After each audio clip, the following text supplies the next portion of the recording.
Yvonne Bérubé. Je suis directrice générale du journal communautaire dans la région de l'Île-et-Sud. Je suis au poste depuis 31 ans.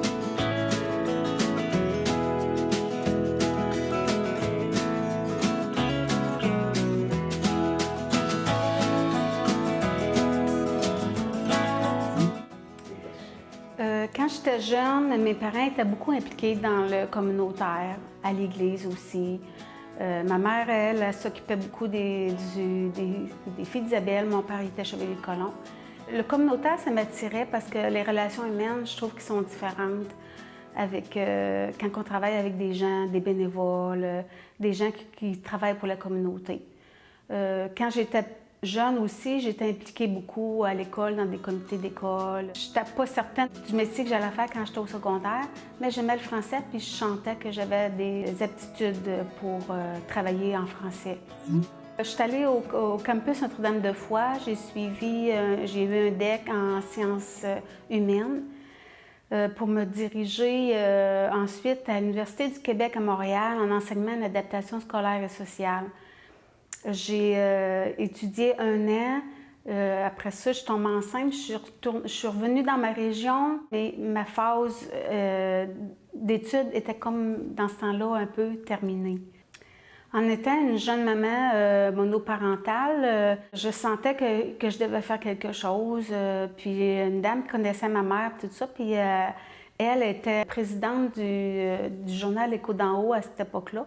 Elle a demandé à ma mère si j'étais intéressée peut-être à vouloir embarquer sur un projet. Dans ce temps-là, le journal Écho d'en haut, il y avait un peu de difficulté, puis il se disait, mais avec le projet Jeunes volontaires, c'est là qu'on va décider si on continue avec le journal en employant quelqu'un ou si, après les 8 mois du projet Jeunes volontaires, c'est là qu'elle a décidé qu'est-ce qui se passerait avec le journal. J'ai décidé d'appliquer sur ce petit poste-là pendant 8 mois. Je me suis impliquée dans le journal. Je trouvais que j'avais des aptitudes à ça pour appeler les commerçants. Il fallait que je fasse tout. Je couvrais des événements. Dans ce temps-là, j'avais un Kodak Polaroid, puis je me débrouillais avec ça. C'était vraiment la base du journalisme. J'étais à la base un peu timide, mais je me suis rendu compte que j'étais quand même capable de foncer là-dedans. Je voulais vous montrer un peu l'évolution du journal parce que cette année, en 2023, le journal célèbre son 40e anniversaire de fondation qui a été fondé au départ par M. Marcel Thiboutot. Et il avait formé un comité dans ce temps-là. Ici, ce petit journal-là, c'est le premier. Pendant 1 an et demi, c'était seulement à Saint-Pamphile, un petit journal de ce format-là. Après ça, ils ont décidé qu'ils agrandissaient le territoire. Ils ont décidé qu'ils agrandissaient leur page. Qu'on voit que c'est tout écrit comme à dactylo. Ils ont changé de logo. L'évolution se continue ici. En 85, là, ils ont changé de logo encore. Ils essayaient d'évoluer avec leur temps. Puis, il y avait de plus en plus de petites nouvelles du milieu des 7 municipalités de l'Île-et-Sud. L'évolution se continue avec un autre logo. Là, j'ai un journal de 1993, mais je sais que c'est en 91 que le logo avait changé. On avait décidé de mettre de la couleur dessus avec un genre d'acétate. On découpait les acétates. Qu'est-ce qui est en couleur, on mettait ça sur l'acétate. Qu'est-ce qui est en noir et blanc, on le laissait en dessous. C'était vraiment une méthode artisanale. Après ça, le journal est devenu de plus en plus, je crois, même populaire parce que vous voyez l'épaisseur, c'est différent beaucoup. Ici, la couverture on avait changé le logo qui avait été fait par M. Donald Yvan-Jacques. Puis on l'a utilisé. Ce logo-là, il a duré quand même une dizaine d'années. Puis là, on avait mis nos petites pages couleurs comme ça, mais en dedans, c'était tout en noir et blanc. Le premier journal qu'on a sorti comme en couleur ici, on parle de Francesca Bourgault au cœur d'un grand projet littéraire. C'est Francesca qui était la première à faire partie de notre page couverture couleur avec du papier glacé. On était bien fiers de ça. Suite à un congrès que j'étais allée, en même temps, nous autres, on fêtait le journal ici fêtait ses 30 ans de fondation. pour aujourd'hui, pour dire que ça, c'est la version de cette année, parce que là, on fête nos 40 ans. Pendant toute la 40e année, nous allons voir le logo ici. Puis ça, c'est un logo ici qui a été infographié par Hugo Chouinard. Fait qu'on continue avec cette formule-là.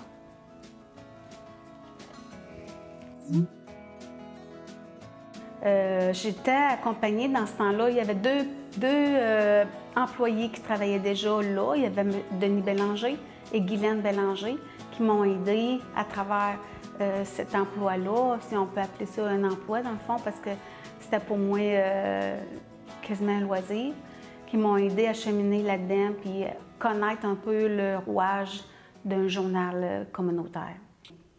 Après un certain temps, quand le projet est venu à son terme, le conseil d'administration de l'époque ont décidé, eux autres, qu'ils voulaient employer quelqu'un parce qu'ils savaient qu'il y avait du potentiel à ce que l'organisme aille de mieux en mieux. Fait qu'ils ont fait une offre d'emploi, mais sur cette offre d'emploi-là, il fallait que la personne fasse le montage, l'infographie à l'ordinateur, écrive les articles, couvre des événements. Il fallait qu'une seule personne fasse tout le travail. J'y ai réfléchi pas longtemps. Je me suis dit, j'applique à l'emploi, mais en même temps, ça me faisait peur un peu parce que ça faisait comme juste 8 mois que j'étais là, puis prendre la charge de diriger un journal aussi, ça me faisait peur un peu. Mais j'ai retourné faire des petites études. À l'école secondaire, ils offraient des études pour apprendre à taper. Moi, j'avais déjà suivi un cours en dactylo, puis là, les autres, ils me donnaient la possibilité de pouvoir suivre un cours en dactylo pour me donner des chances pour écrire plus vite. Pour écrire des articles, c'était pas nécessairement ma force. Je lisais des petits volumes, des fois de l'AMEC, l'Association des médias écrits communautaires du Québec. Il y avait des genres de petits fascicules qui nous donnaient pour nous apprendre à écrire un article, si c'est une nouvelle, une entrevue, tout ça. Fait que j'ai commencé à lire ça, puis je me suis découvert un talent là-dedans, malgré que je sais que je n'étais pas dans les top, parce qu'il y en a qui ça prend des fois 1 heure faire un article. Moi, ça me prenait 2 heures à peu près.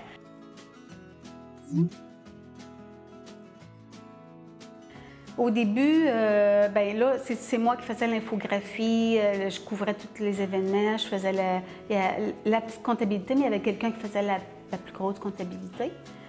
Puis, quand c'était le temps, là, je faisais ça sur ordinateur, un gros ordinateur. Aujourd'hui, c'est rendu des ordinateurs un petit peu plus faciles, un petit peu plus rapides aussi.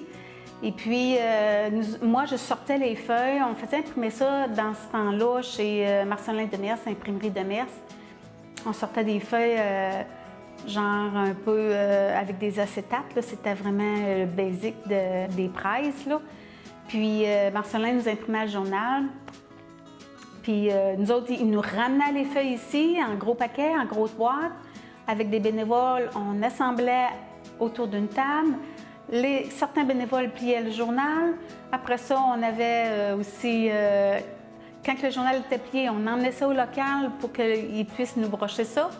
Après ça, on ramassait des boîtes, on demandait à un distributeur qui venait nous chercher ça pour envoyer ça au Publisac. Aujourd'hui, les étapes, c'est que moi, à chaque mois, j'appelle mes commerçants.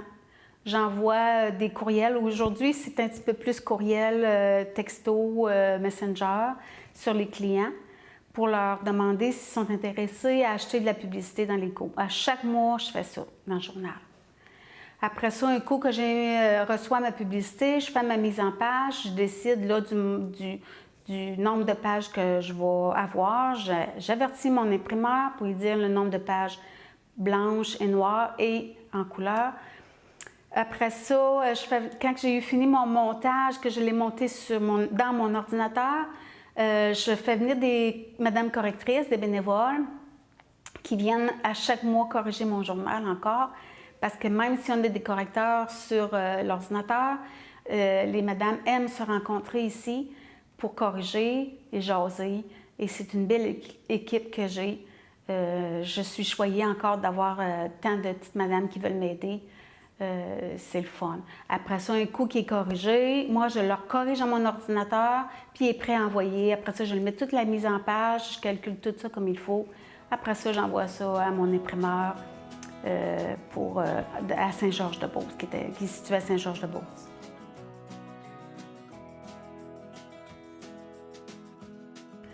Ici, dans la salle ici, le magasin Coop nous permet, parce qu'on est locataire des lieux, d'utiliser cette salle pour nos réunions, parce qu'on a un conseil d'administration.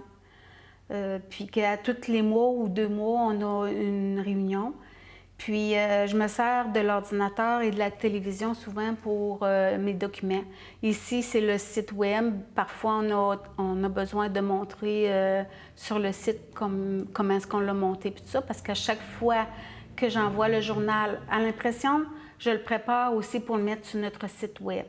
Puis je le monte à nos membres du CA, puis tout le monde est invité aussi à aller chercher.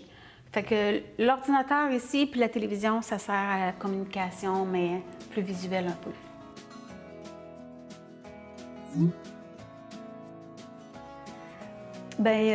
Oui, à chaque année, au prix de la MEC, c'est l'Association des médias écrits communautaires du Québec.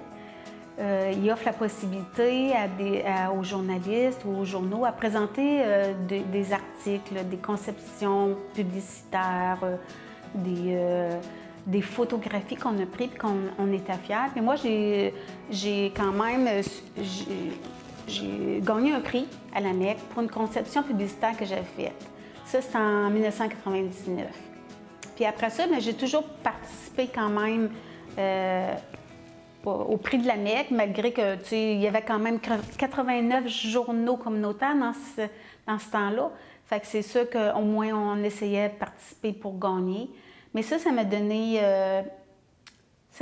quand même de l'encouragement pour continuer, même si j'avais confiance en moi et tout ça, là. Mais j'étais contente. Pour les jeunes qui voudraient peut-être, qui seraient intéressés par le métier, je pense qu'ils devraient comme peut-être faire des stages, venir faire des stages. Nous autres, on a accueilli aussi des stagiaires de la polyvalente à venir ici. Puis je les rencontre aujourd'hui, puis j'en ai 3 en tête qui me disent que ça a été pour eux l'effet aussi d'avoir fait un stage aussi au journal, mais de comprendre davantage c'est quoi un journal communautaire. Il faut aimer le français, il faut aimer les gens aussi. Les relations humaines, c'est très important parce que quand on est en affaires, on dirige un organisme ou une entreprise, il faut être au-devant des gens. Puis s'expliquer quand il y a des choses qui ne vont pas, puis essayer de faire en sorte qu'il y ait une belle harmonie pour un beau développement de notre organisme.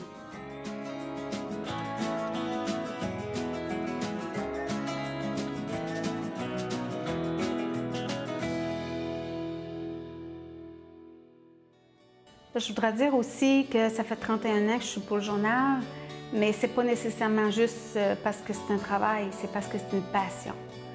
J'ai jamais arrivé ici au travail de reculons. Jamais, jamais. Pour moi, c'est une fierté. Je suis pas une personne très extravertie, mais en dedans, je suis fière de moi et je souhaite que des gens puissent vivre cette passion que j'ai moi aussi, que ce soit dans n'importe quel autre métier. Mais pour le journal, si ça peut continuer le plus longtemps possible, que mon conseil d'administration soit toujours fier de moi, bien, ce sera ma réussite.